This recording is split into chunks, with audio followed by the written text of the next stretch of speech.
Hello super hero lovers, Avengers ডুমসডের teaser 2 চলে এসেছে আর টিজার 3ও লিক হয়ে গেছে। কিন্তু এই লিক নিয়ে কথা হবে না যতক্ষণ না সেটা থিয়েটারে দেখাচ্ছে। তাই টিজার 2 যেটাতে ফিচার করেছে থরকে, সেটারই ব্রেকডাউন আজকে করব। তো চলুন শুরু করি আজকের এই নতুন ভিডিওটি।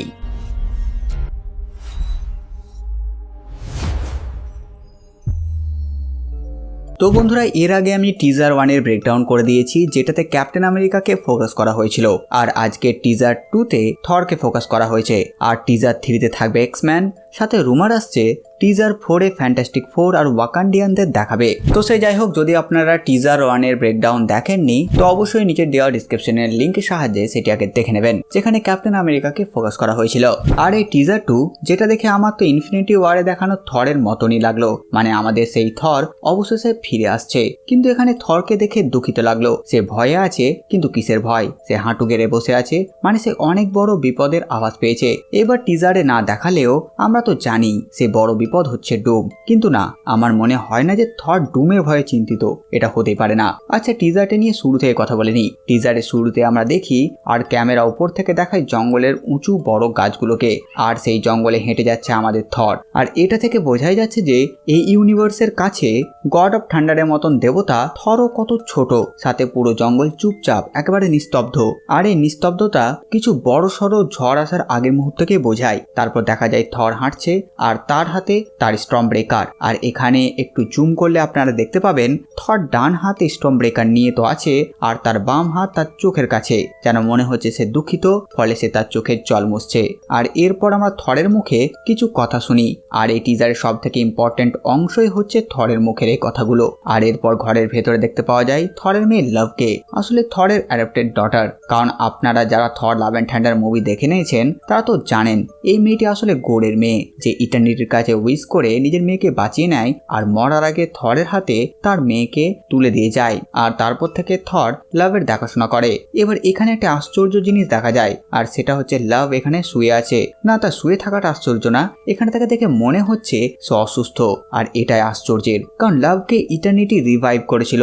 আর তাই তখন আমরা লাভের মধ্যে ইটার্নিটির ছায়াও দেখেছিলাম, যে সে হচ্ছে হিউম্যান ইটার্নিটি। এবার এমন একজন গড লেভেল বিং বা ইটার্নিটি লেভেল বিং সে কি করে অসুস্থ হতে পারে, যার কাছে ইটার্নিটির পাওয়ার আছে? তার পাওয়ারের ডেমো তো আমরা থর লাভ অ্যান্ড থান্ডার মুভিতে একটু হলেও দেখেছি। সে অসুস্থ কি করে হচ্ছে? আর তারপর আমি ভাবতে শুরু করি, বিভিন্ন মার্বেল মুভি কম করে থরের মুভিগুলো দেখি আর বিভিন্ন ডটকে কানেক্ট করতে শুরু করি।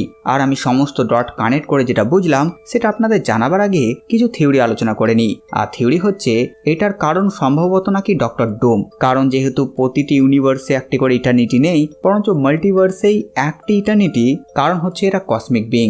আর তাই যেমন R616-এর ইটার্নিটিকে আমরা দেখেছি থর লাভ অ্যান্ড থান্ডার মুভিতে, তেমনই ডুম নিজের ইউনিভার্স থেকেও ইটার্নিটির কাছে যাবে। এবার যে মাল্টিভার্সের এত কিছু করতে চায়, মানে সে মাল্টিভার্সের চ্যাপ্টার তো ভালো করেই পড়বে। আর তারপর সে ইটার্নিটির কাছে গিয়ে উইসে তার পাওয়ার চেয়ে বসবে। আর তাই ডুমের কাছে ইটার্নিটি লেভেলের পাওয়ার আসবে। এবার যেহেতু ডুমসডেতে সে থাকবে আর বিভিন্ন ইউনিভার্সে বিভিন্ন টাইপের সুপার হিরো তার সম্মুখীন হবে, তো শুধু টেক আর ম্যাজিকে সে সবাইকে হারাতে তো পারবে না, আমার যেটা মনে হয়। আর তাই যদি তার কাছে ইটার্নিটির পাওয়ার থাকে, তাহলে সে মাল্টিভার্সকে ধ্বংস করা থেকে শুরু করে নতুন ইউনিভার্স ব্যাটেল ওয়ার্ল্ড তৈরি করা, সাথে গড এম্পারার ডুমও হতে পারবে। আর এতেই বাকিরা তাকে ভয় করবে। এবারে এই অংশটুকু যে ডুমের কাছে ইটার্নিটির পাওয়ার আছে, এটা যদি আপনাদের হজম না হচ্ছে, তো আপনারা যারা সিক্রেট ওয়ার্সের কমিক্সের কাহিনী জানেন তারা তো জানেনই। সেই কমিক্সে আমরা দেখেছিলাম ডুমের কাছে বিয়ন্ডারের পাওয়ার ছিল। আর সেই রকমই এখানে সিমিলার কিছু দেখাতে পারে, যে বিয়ন্ডার নয়, এখানে তার কাছে আছে ইটার্নিটির পাওয়ার। আর যদি আপনারা সিক্রেট ওয়ার্সের কমিক্স কাহিনী জানতে চান, সেটা এক্সপ্লেন আমি অলরেডি করে দিয়েছি, তো অবশ্যই ডিসক্রিপশনে দেওয়া লিঙ্কের সাহায্যে সেটি দেখে নেবেন। আর যেহেতু ডুমের কাছে ইটার্নিটির পাওয়ার আছে আর সে মাল্টিভার্সকে ধ্বংস করতে চায়, আরো ইনকারশন হতে দিতে চায়, আর তাই এত কিছু করতে ইটার্নিটি শক্তি ব্যবহার আর তাতে প্রভাব তো পড়বেই। আর এর ফলে হয়তো লাভ অসুস্থ হয়ে পড়েছে। থর সেখানে বসে আছে, আমরা থরকে চিন্তিত আর কষ্টে থাকতে দেখছি। এখানে পরের সিনে থরকে জঙ্গলে হাঁটু গেড়ে প্রার্থনা করতে দেখা যায়। আর এখানের কথাগুলোতেই অনেক কিছু জানার আছে। এখানে থর বলছে, ফাদার, সারা জীবন আমি সম্মান, দায়িত্ব আর যুদ্ধের ডাকে সাড়া দিয়েছি। এখন নিয়তি আমাকে এমন কিছু দিয়েছে যা আমি কখনো চাইনি, একটা সন্তান, ঝড়ের বাইরে শান্ত জীবনের স্বাদ। আমাকে অল ফাদারের শক্তি দাও যাতে আমি আর একবার লড়তে পারি, আর একবার শত্রুকে হারিয়ে ফিরে আসতে পারি, যোদ্ধা হয়ে নয়, একজন রক্ষক হয়ে। আর এইসবের জন্য সে ওডিনের কাছে প্রার্থনা করছে। আর তারপর ব্ল্যাক স্ক্রিন আসে আর লেখা ওঠে, Thor will return in Avengers Doomsday. এবার থর যে ফিরে আসবে সেটা তো আমরা সবাই জানতাম, কারণ 5.5 ঘন্টার অ্যানাউন্সমেন্টে থরের অ্যাক্টর ক্রিস হেমসওয়ার্থের নাম প্রথমেই ছিল। আর তার এই প্রার্থনা শুনে বোঝা যাচ্ছে এক ভয়ঙ্কর বিপদের ইঙ্গিত সে দিচ্ছে। এবার এমন এক শত্রু যার জন্য থর হাঁটু গেড়ে বসে পড়েছে, সে কাঁদছে, মানে সে শত্রু কতটা ভয়ঙ্কর হতে পারে এটাই ভাবছেন তো? তাহলে একটু থেমে যান। আমি যে ডটগুলো পেয়েছিলাম আর সেগুলো কানেক্ট করে বুঝতে পারি, মানে থরকে আমি যতটা জানি সে কোনো শত্রুকে ভয় পায় না, কারণ তার বয়স 1500 বছর আর সে তার ডবল শত্রুকে মেরেছে, মানে 3000-এরও বেশি শত্রুকে সে মেরেছে। আর থ্যানোস ছিল তার লিস্টে বাস একটা নাম। হ্যাঁ, এই হচ্ছে থর। আর তার সামনে ডুম থাকুক বা ডুমের বাপ, সে কাউকে ভয় পায় না। সে জোতানহাইমে গিয়ে তাদের রাজাকে ঠুকে দিয়ে এসেছিল। সে নিজে সাইজের থেকেও বড় ক্রিচারকে পিটিয়েছে, শাটারের মাথা কেটে নিয়ে পালিয়ে এসেছে। এগুলো তো শুধু মুভিজের বললাম, তার আরো কাণ্ড আছে কমিক্সে। আর তাই আমি তো শিওর যে থর ডুমকে ভয় পায় না। আর তার উপর যখন সে জানবে যে ডুম হচ্ছে তার বন্ধু টনির ফেসওয়ালা মানুষ, তখন তো সে আরো ভয় পাবে না, কারণ সে টনিকে এক হাতে আকাশে তুলে দিয়েছিল অ্যাভেঞ্জার্স এজ অফ আল্ট্রনে। তাহলে প্রশ্ন হচ্ছে তার ভয় কিসের বা কিসের যুদ্ধের কথা সে বলছে? তো তার ভয় হচ্ছে লাভকে নিয়ে, কোনো ডুমকে নিয়ে নয়। সে নিজের মাকে হারিয়েছে, তারপর বাবা, তারপর ভাই ও বন্ধু, সাথে নিজের রিয়ালম ও লোকজনদেরকেও। এতজনকে হারিয়ে শেষে হেরে গিয়ে সে ডিপ্রেশনে যায়। বছরের পর বছর কেটে যায়। ডিপ্রেশন থেকে যখন সে ফিরে আসে, তারপর সে নিজের গার্লফ্রেন্ডকেও হারিয়ে ফেলে। মানে এতজনকে হারানোর পর যখন সে এমন একজনকে পায় যাকে সে কখনো চায়নি, আর এখন তার সঙ্গে যে বন্ড তৈরি হয়েছে, আর সেই বন্ড হচ্ছে তার সন্তান লাভ, মানে সন্তান তুল্য। আর সেই লাভ অসুস্থ আজকে। আর একজন বাবা হিসেবে তার ভয় শুধু এতটুকুই যে সে এবার তার মেয়েকে হারাতে চায় না, কারণ সে অলরেডি সবকিছু হারিয়ে ফেলেছে। তাই সে এই লাভের অসুখের ট্রিটমেন্ট করতে বা কিওর খুঁজতে গিয়ে জানতে পারবে যে একে হয়তো ঠিক করা যাবে না, বা তার মৃত্যু নিশ্চিত, বা এরকমই কিছু।